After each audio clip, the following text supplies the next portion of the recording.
Hello, everyone. Welcome to What's What. We are on Hello. episode 23. And those of you just tuning in, we talk about what we've been up to. Then we talk about a topic related to whatever's going on in the world that we find interesting. And then I read off an interactive question that I asked on social media. And I read back all the responses I got from that interactive question that I asked on social media. So getting into it, what have we been up to? What have you been up to?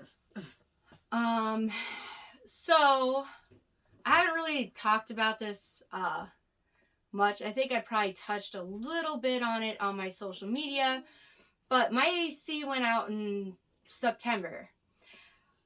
Now, it sucks because it didn't just go out, it caught on fire. And what I can be blessed about this is it didn't catch my house on fire. Mm-hmm. It concealed itself to the damn unit. Problem is that unit cost $17,000. So, the only hindsight I can take from this, or blessing, is that it didn't catch my house on fire. Yeah. And it happened in September where it's still hot to where you need AC, but not to where it's going to kill you. Exactly. So, anywho, costed $17,000 and I have a new unit now. But I was like, that really sucks. Oh my gosh, it does. It really did. So, being a homeowner, those of you who don't know, if you're renting a home, renting an apartment, you don't have to worry about these things because Your they landlord do. take care of that. They do have to fix these things. They are required to make sure your stove works, your refrigerator works, your AC works. They are required to make sure there is no mold in your house, Yes. leaks in your house, your sink works, your toilet works, all that stuff. They are required to do that.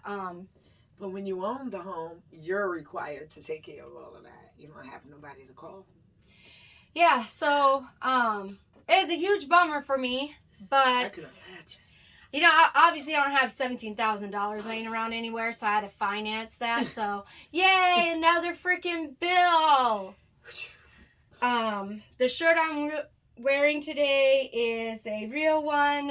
That is I don't know if Val Marie, that's her Facebook name, is still selling these shirts or making this merch, but this is her shirt for those of you who like it and want to know where you can purchase it. Contact Val Marie for the shirt. That's just a side note because I'm like wearing it. Another thing is Black Friday is supposed to be on Friday. Then over the years, they started doing it at midnight on Thursdays. So I guess midnight means it's technically Friday. And now it's turned into like this whole week thing where stores are now selling stuff on the 19th of November and calling it Black Friday deals, which confuses me because, Black Friday would be on like Friday. So it'd be like only on a Friday. But you're like on a Wednesday on the 19th, and then I can get the Black Friday deals then and not even have to do it on Black Friday. It's all just marketing and advertisement because the prices, trust me, it's not going to be much of a difference. Yeah. It's going to be barely noticeable. $2-3 probably, max. But that's just a marketing way to get people to start shopping now rather than to just wait until Friday. So they can get that extra money and tap on them extra $2-3 because with everybody doing it, that adds up. And then on Black Friday, you'll see small little drops, barely noticeable. And they do it every year. Then they got Cyber Monday. Mm-hmm. When you shop online and, they start Cyber Monday deals on Thanksgiving. You know what I mean? Like, it's Thursday, but they start inside. Get in early, same thing. Yeah, so my favorite holiday is Thanksgiving. I think I said this on the episode 22 too. And it's supposed to be about being thankful and together with family. I do Black Friday stuff, but I do the stuff the day of Black Friday. I don't try to do it all throughout the week, and I'm going to tell you why. What I started to notice is that most of the deals that they're doing early for Black Friday, they're like Shaquana said, like they're only $2-3 off, maybe $5. And every time I went on Black Friday, the stuff I wanted to get that is normally $10-15 that I can get for $5 and $3 and things like that, if I get them on Friday, then they're always going to have them out there, and those are the limited stock items. The limited stock items are always going to be in the store on Black Friday. Right. The stuff that they start selling early is not the limited stock items. Those are just what they want to sell more of to meet their quota to the companies that are sponsoring them and putting their products in the store. So that's just what I figured out. And that's, my 2 cents, because we're talking about what I've been up to. And what I've been up to is noticing the Black Friday stuff, being sad about the $17,000 of debt I'm into with that AC. I could imagine. And now I'm going to let Shaquana tell you what she's been up to. What I've been up to. I am a newly mother to an adopted baby. Yay. Me and my wife have our first baby together. Woo woo! Yeah. Happy about that. We just adopted him. We also had his christening. It was really nice, His godparents came through. I love them. And I'm gonna tell you a little funny story now. I have, now I have 9 children. Yeah. So, and 8 she birthed, you guys. She don't 8 even I look birthed. it. 8 I birthed. So, and I've been married 3 times. My grandmother used to say to me, she don't care how many children I have and by who, but for me to always give them their first. And I have to say, my grandmother would be really happy right now because I just gave my wife her first. Aww. I didn't know your wife didn't have any munchkins. She doesn't have any kids. She has her first child now with me. Aww. So yes. And tomorrow's his birthday, which is, And my son's birthday is on Friday, so they're like close together in birthdays too. Yeah. And then both of us are in October, right? Yeah, I'm October 9th. 10th. That's why we have the same energy, you guys. All right. So the topic today is teaching a person how to drive and what that experience teaches you. So recently my 15-year-old daughter, so just so you guys know, because I don't want you guys to think, oh, if my kid turns 15, they can go get their permit. You have to be 15 and 7 months to get your permit. Yes. Just so you know. They're very specific on this. But 15, 7 months, she went, got her permit, got it the first try. And I then realized, damn, I have to teach her how to drive. I was like scared. I was scared. I was like, I don't know if I have the patience. Am I going to be one of those panicky people that are just like clutching onto the damn door? Like, I don't know what I was going to do. How'd you do? But what I learned in that experience, I have more patience than I thought I did. Okay. I also learned that I actually can give clear and good instructions without panicking or freaking out or being judgmental. My daughter actually bonded to me better and appreciated me more by just being detailed and direct with her, but being calm and just present in the moment while she was learning and having that experience as driving. And it's something I do all the time. So I don't realize everything I'm doing. And it's like in science class when I was a kid and they were like, do all the steps for doing a peanut butter and jelly sandwich. And I was like, well, are they stupid and just not know how to do it? Like, why do I have to tell them to get out the knife? Like, isn't that self-explanatory? Like, when I was a kid, I was like, I really had to tell them to get the bread off of the fridge, too. Like, they were like, okay, get the bread from where? Like, anyways, I felt like I wrote a whole damn 5-page essay on a peanut butter and jelly sandwich. But this experience of teaching my daughter how to drive was like that experience in freaking middle school with the whole science project on explaining a peanut butter and jelly sandwich, which I don't even know if that could really count as science, to be honest. Like, And maybe they're prepping us for some type of detailed laboratory work, but I don't know. It was pretty extreme for a peanut butter and jelly sandwich. But anyways, we're talking about driving. And so anyways, my daughter appreciated it. She ended up also doing driving with her when her dad had her, but she did not like the experience because he felt he was too critical of her. And so she is kind of upset about it. What I think all parents need to know, though, is no matter how good of a driver you think you are, it's better to always just let them do driving school as well. Just because there's things that you forget while driving or that you don't even do anymore that they might get tested on. Right. And they could just fail from you not knowing.